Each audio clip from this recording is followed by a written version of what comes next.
Hello friends, मैं study 91 channel से नितिन गुप्ता आप सबका बहुत बहुत स्वागत करता हूं। दोस्तों, आज हम लोग पढ़ने जा रहे हैं हिंदी, और हिंदी में बहुत ही स्पेशल टॉपिक आपके लिए है संधि। तो दोस्तों, मैं आपको बताना चाहूँगा कि संधि आप लोगों ने जैसे पढ़ी होगी, ये संधि बिल्कुल अलग होगी। और आपको मेरे पढ़ाने का तरीका पता है कि चीज़ें मैं एकदम डिफरेंट और बिल्कुल आसान वे में आपके सामने लेके आता हूँ, ताकि चुटकी में आपको समझ में आ जाए। इसके पहले मैंने समास आपको पढ़ाया, और वो भी बिल्कुल सरल ढंग से था, और ये संधि आपको बिल्कुल अलग तरीके में मिलेगी। भरोसा मानिए, पूरा वीडियो देखने के बाद क्वेश्चन को देखते ही आप तुरंत आंसर मारोगे, तुरंत आंसर आपको आएगा समझ में, तुरंत, बिल्कुल आपको समय नहीं लगने वाला है।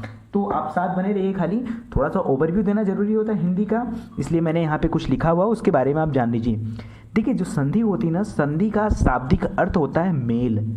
मेल संधि, ठीक है, मेल जोल यानी परस्पर मिलना संधि कहलाता है। तो इसकी परिभाषा क्या बनती है? दो निकटवर्ती वर्णों माने अक्षर की बात कर रहा है, दो निकटवर्ती वर्णों के परस्पर मेल से जो विकार उत्पन्न होता है। विकार मीन्स क्या होता है? विकार मीन्स होता है परिवर्तन, चेंजिंग। दो निकटवर्ती वर्णों के परस्पर मेल से जो भी चेंजिंग होती है, जो भी परिवर्तन होता है, उसे संधि कहते हैं, उसे संधि कहते हैं। कुछ लोग दोस्तों संधि और समास में बड़ा कंफ्यूज रहते हैं, तो मैं बता देना चाहूँगा कि संधि जो होती है वो ध्वनियों का मेल होता है, जबकि समास जो होता है वो शब्दों का मेल होता है। ठीक है, संधि ध्वनि या वर्णों का मेल होता है, वर्ड भी आप यहाँ कह सकते हैं, वर्डों का मेल भी कह सकते हैं इसको, ठीक है। लेकिन जो समास होता है वो क्या होता है? वो शब्दों का मेल होता है, ठीक है। आगे ये पढ़ते हैं, संधि के भेद कितने होते हैं। तो संधि जो है ना, ये तीन प्रकार की होती है। एक स्वर संधि, व्यंजन संधि और विसर्ग संधि। आज हम लोग पूरा कवर करेंगे स्वर संधि के बारे में। नेक्स्ट पार्ट में हम लोग व्यंजन संधि और विसर्ग संधि के बारे में पढ़ेंगे। आगे ये शुरू करते हैं स्वर संधि के बारे में। स्वर संधि का मतलब क्या होता है? जो दो स्वरों के मेल से, इसीलिए तो नाम पड़ा इसका स्वर संधि, दो स्वरों के मेल से जो विकार उत्पन्न होता है, जो चेंजिंग आती है, देखने को मिलता है देखने को, उसे हम बोलते हैं स्वर संधि। ये स्वर संधि ना दोस्तों 5 प्रकार की होती है।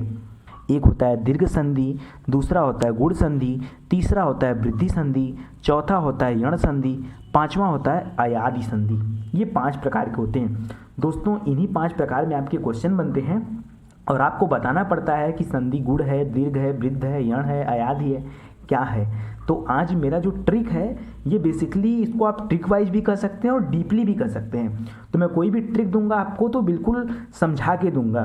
देखो, आज हम लोग अभी दीर्घ नहीं पढ़ेंगे, थोड़ा देर अभी इसको बाद रोक के रखते हैं, लास्ट में इसको पढ़ेंगे।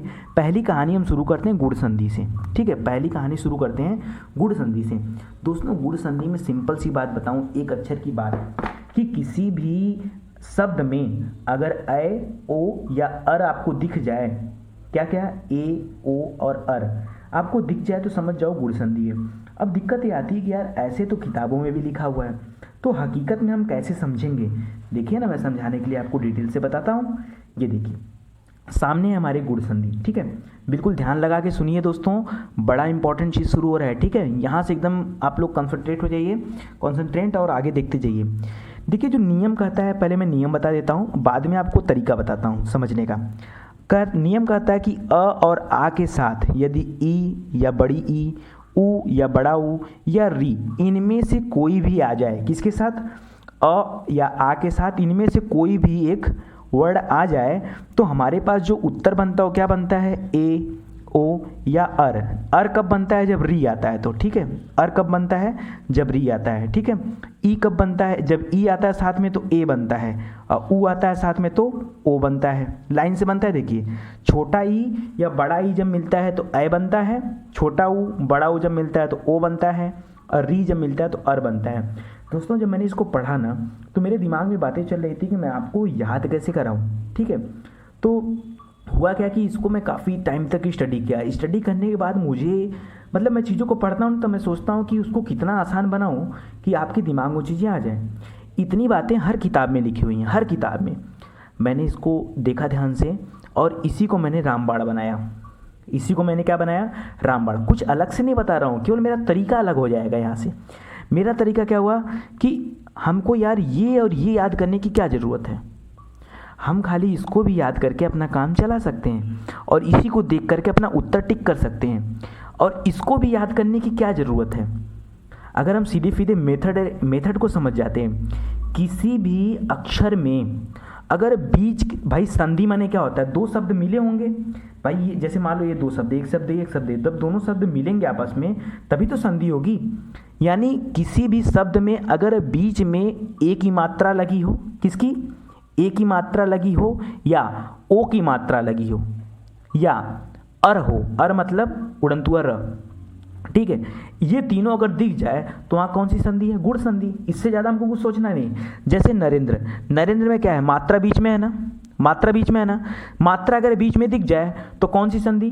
गुण संधि। अगर ऊपर ए की मात्रा दिख जाए या ओ की मात्रा दिख जाए या उड़ने वाला र की मात्रा दिख जाए तो आपका उत्तर क्या होगा?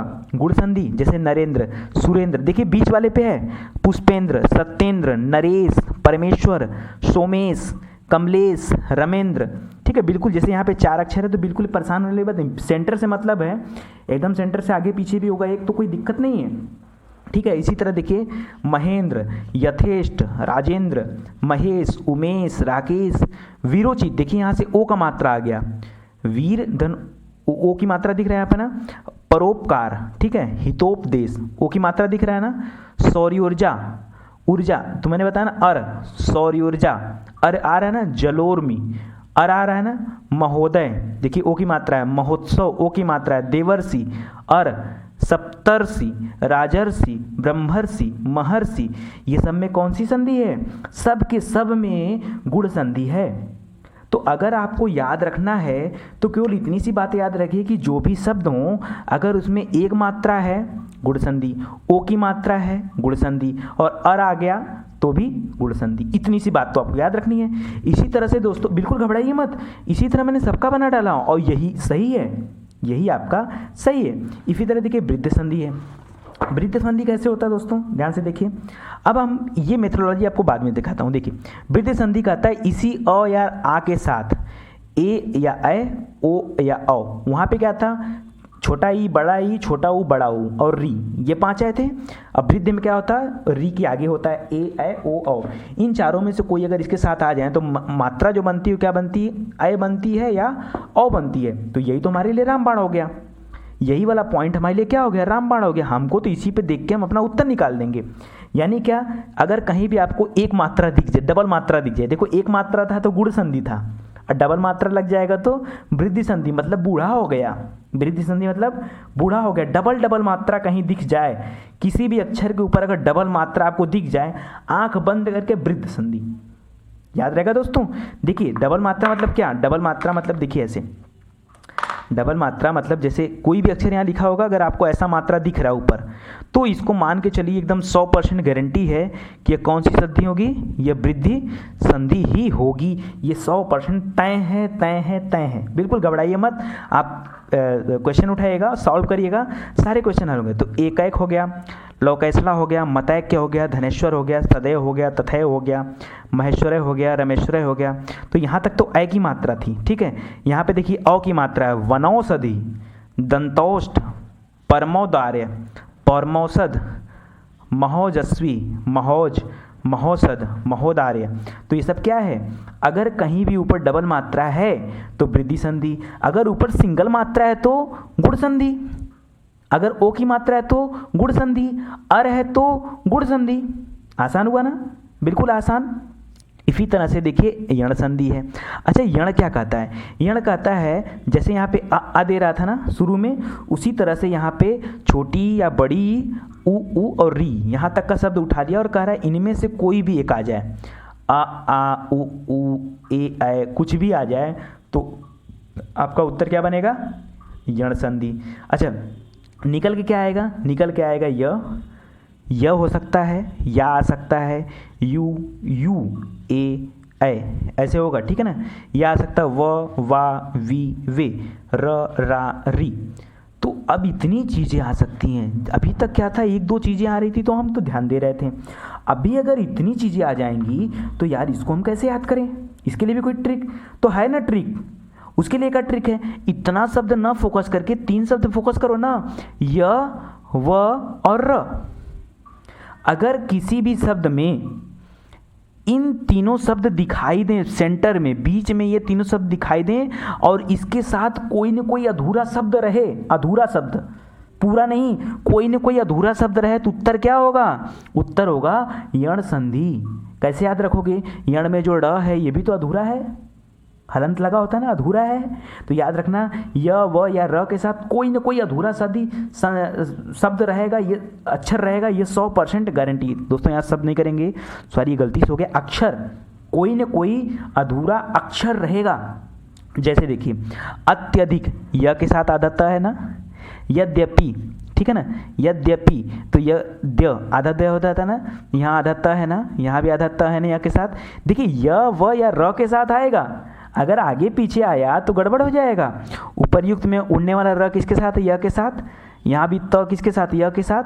प्रत्युपकार में त किसके साथ? य के साथ। न्यून य के साथ, न आधा है ना, य के साथ ही तो आ रहा है। व्यू व क्या हो रहा है? य के साथ आ रहा है। प्रत्येक त क्या हो रहा है? य के साथ आ रहा है। अध्यक्षणा ध कहाँ आ रहा है? य के साथ आ रहा है। देव्यागमन व किसके साथ आ रहा है? य के साथ। संख्यागमन संख्यवर्ष, अब देखिए यहाँ डबल मात्रा देख के परेशान मत होइएगा, ये नहीं कि डबल मात्रा देखा, यहाँ भी डबल मात्रा देखा और मान लिया वृद्ध संधि, उसके साथ आपको ध्यान क्या देना है कि अगर क्या है, अगर य के साथ आधा कोई शब्द लगा हुआ है, जैसे नद्य, द आधा यहाँ पे है, तो अगर इस तरह से कोई शब्द लगा हुआ तो उत्तर क्या होगा? यण संधि। उत्तर क्या होगा? यण संधि। ठीक है। स्वच्छ व के साथ, देखिए यहाँ से व वाली सीरीज स्टार्ट हो गई, आधा स लगा है, व के साथ आधा न लगा है, व के साथ स लगा है, ठीक है।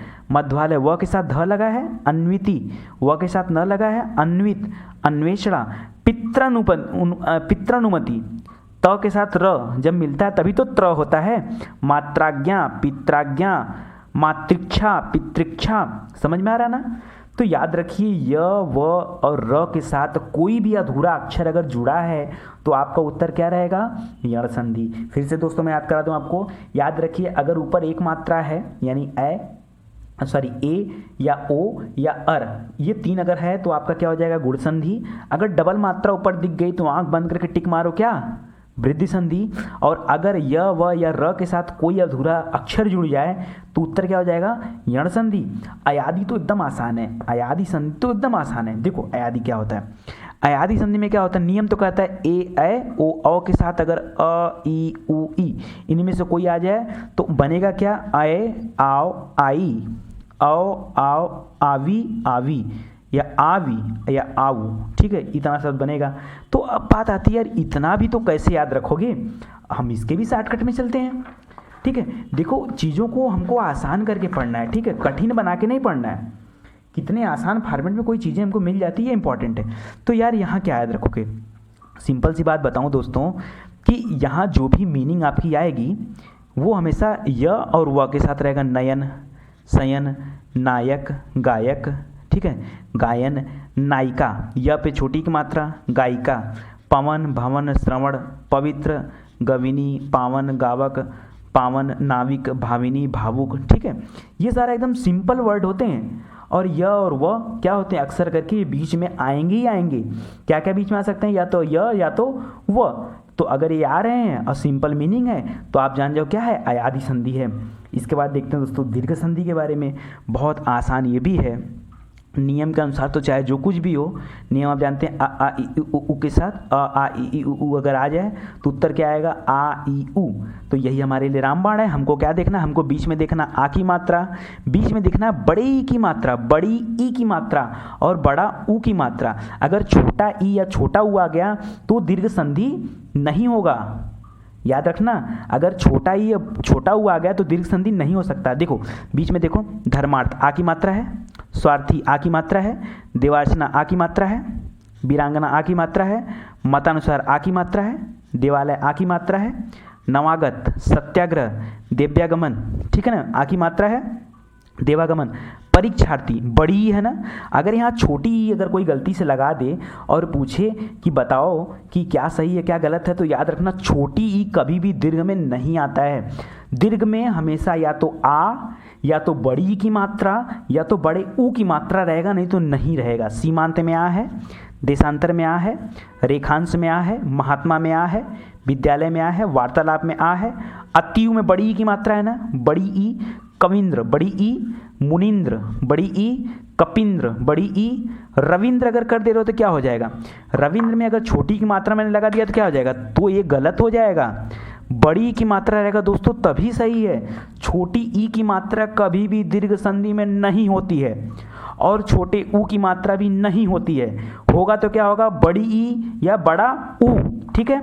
गिरीश में देखिए बड़ी ई है इसीलिए दीर्घ संधि है, रविंद्र में बड़ी ई है इसीलिए दीर्घ संधि है, परीक्षा में बड़ी ई है इसीलिए दीर्घ संधि है, मुनीश्वर में दीर्घ संधि है, हरीश में दीर्घ, महेंद्र है, महेंद्र नहीं, अगर महेंद्र होता तो क्या हो जाता, आपका पहुंच जाता गुड़ में, ये महेंद्र है।